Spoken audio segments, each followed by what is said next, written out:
This is the Front Stretch on AM 590, brought to you by Joe's Karting, online at joeskarting.com. Well, we're just about done with the show as we head into Turn 4. Salvage by Kaziski Auto Parts. Looking for quality used parts to get your car or truck back on the road? Give an expert salesperson a call today at Kaziski Auto Parts and let them help you find the right part to get you back on the road in running condition. Call Andrew or any one of the salespeople today at 402-731-4592. You can also stop by in person at 50th and I Street. You guys got a rather large location down there.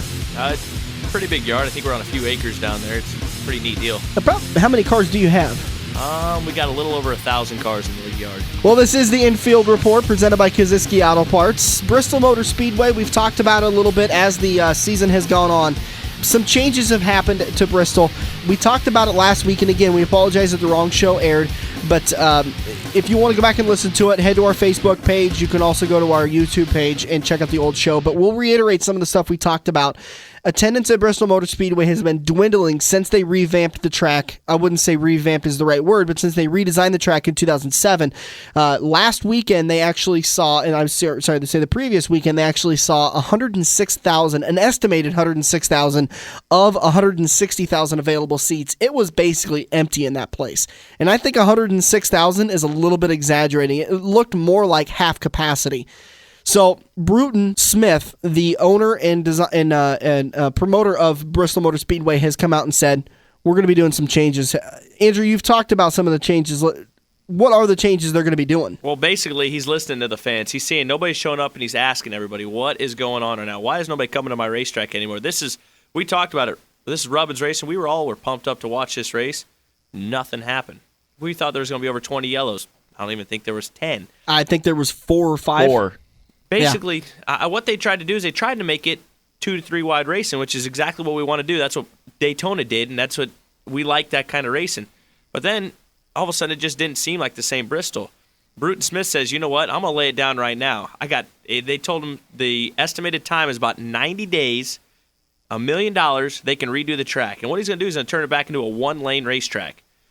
Okay, that's where Tony Stewart's going to have to put some slide jobs on. That's where Kyle Busch is going to have to drive in the side of somebody. It's where Brad Keselowski's going to have to roll Carl Edwards, or just something crazy to where they're actually going to rub and wreck each other the race again. Try to get some butts back in the seats. You know, I was going back and watching some of the old races from Bristol, some of the old great clips you can see on the Speed Channel, and they were showing some stuff from Bristol, and it was just, this is exactly what all three of us were wanting to see that a couple weeks ago when they raced the Bristol race, was that it's the one-lane racetrack, and basically the only way to get around a guy is to wait about 15 laps for him to make a mistake and you get your nose in there, or there's the good old-fashioned way where you get in a little quick to the corner and you tap him out of the way. You get his left rear quarter panel a little bit loose, he slides up the track, and you go right on by. It's the Bristol slide. It's the Bristol move. The Intimidator perfected it. Jeff Gordon used it. Tony Stewart had it used on him by Jeff Gordon several times. There's been drivers who have used it continuously. In this second lane that opened up, just kind of took that away because you began to notice that it was incredibly difficult for someone on the bottom lane to pass somebody on the top. I'm in favor of it. I've always said it's going to look a lot like going and watching Andrew and I on a Saturday night dirt track. You know, these fans, you have your fans that like the super speedways, you have your fans that like the intermediate. Now we're going back to the bull ring, the short track. In the short track, the fans want to see the action. You know, it's nice to see the 200-mile-an-hour cars, but when you got guys out there 2, 3, 4 wide, and like you said, Andrew Keselowski flipping Carl, as a driver, we don't like to flip our cars or get hurt or anything like that, but the fans, they're all about the action. And if you bring the action, you'll bring the fans. And that's the stuff we're hopefully going to see today. Not necessarily the big crashes and the scary, horrifying accidents that we have seen in the past, but more of this Rubbins racing kind of a stuff. That's the mentality that I absolutely loved when drivers would beat and bang. I said it last week that if you walked away from Bristol or Martinsville and your car was in pristine condition, something was wrong. Something happened to your car, or you were just the guy that finished the race first and you happen to stay out front and stay clean. But it seemed like the majority of these cars are always beat up and banged. And these new car of tomorrows, the cars we're driving today, they can take a lot of pounding and still be able to do good at these tracks. So hopefully that's something we'll be able to see today at the race, and it should be a good Martinsville race. I absolutely love Martinsville. It's one of my second favorite tracks. What's your guys' prediction for Martinsville? Well, last year, April this time, Kevin Harvick won it. And then, obviously, Tony won the October race, and that was one of his 5 wins last year in the Chase. Jeff Gordon's always good there. Tony Stewart's got the track qualifying record. He did it in October of 2005. Ran about 99 miles an hour at that. 98.083 was his lap record there. I think Tony's on a tear this year. He has got a fire that started in Chicagoland last year. I'm going with my boy. I'm picking Tony Stewart. If I had to pick one, definitely Clint Boyer. You got Clint Boyer in the 15 I'm taking car? Clint Boyer. Andrew, what do you think? Oh, I'm going to jump on a bandwagon here with the fan favorites. Junior's going to pull one off here. It's been forever. Whoa. I tried Junior. Top fives. I did that last weekend, and I came in third, so. Well, I picked Boyer at Bristol, and he came in 4th. I beat you. Kurt No, Busch. there's no competition here. I was going to say, wait a minute here. Kurt Busch, he'll have another top 10. Danica Patrick will still look pretty on her pit box. Well, again, Danica Patrick won't be there, so good try. Well, I said she'll look good on her pit box. She won't even be there. Yeah, she Nationwide's not racing there this weekend. It's okay. You keep wishing for Danica. We'll keep staying in reality. That'd be a marriage made in heaven right there, Danica Patrick and Ricky Buddy. I tell you what, you'd be invited over to my house a lot more. I'd hang out with you on a daily basis.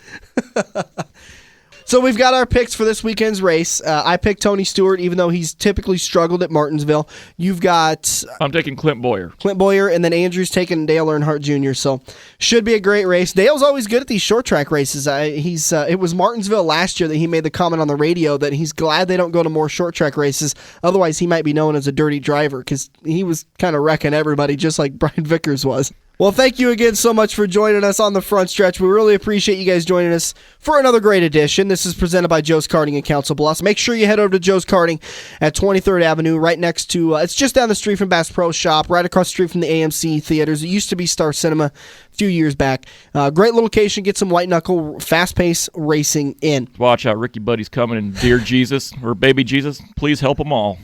This has been the front stretch presented by Joe's Karting on AM 590, Omaha's ESPN Radio. Hi, I'm Buddy Ray, driver of the number 25 Party Pantry Modified. When I'm headed to the track or my family needs a fill-up, we all head down to the Party Pantry, locally owned and operated just off the beaten path in Council Bluffs on 35th and 5th Avenue. Party Pantry has some of the area's best prices on food, snacks, beer, and gas, and has a great liquor selection. So stop by and see the whole crew at 35th and 5th Avenue in Council Bluffs, just off the beaten path, where you're treated like family with a name, and you're not just a stranger. Summer is right around the corner, and that means your cooling system is going to be put to the test. Getting your car in for a radiator flush and air conditioning coolant recharge will save you a headache when we start seeing triple-digit temperatures.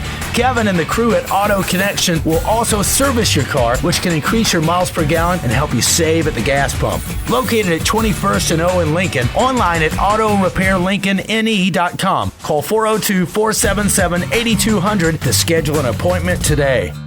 This is Andrew from Kaziski Auto Parts. Kaziski Auto Parts is an insurance quality used parts supplier that can match your foreign or domestic car or truck needs. If you have a damaged or broke down car or truck, we guarantee a clean and quality part in next day fashion. Kaziski Auto Parts, your neighborhood premium recycled parts supplier. Call any Kaziski Auto Parts salesman today by dialing 402-731-4592 or visit us at 5040 I Street in Omaha. Kaziski Auto Parts, our quality used parts will match your car or truck's needs. Are you ready for fast-paced, adrenaline-pumping, wheel-to-wheel racing right here in the Metro? Get to Joe's Karting in Council Bluffs and see what it's like to race real go-karts. Joe's Karting knows it's no fun to race go-karts at 10 miles per hour, so they ripped the governors out, and now the only restriction is how good you are at racing. It's full-throttle, white-knuckle racing every day of the week. Head over to joeskarting.com for hours, prices, and specials, or give Buddy a call today and set up your group races at 712-256-5278. This has been the Front Stretch Radio Show presented by Joe's Karting in Council Bluffs. Become a fan of the Front Stretch on Facebook or email Dan, Buddy, and Andrew at frontstretch590am@gmail.com.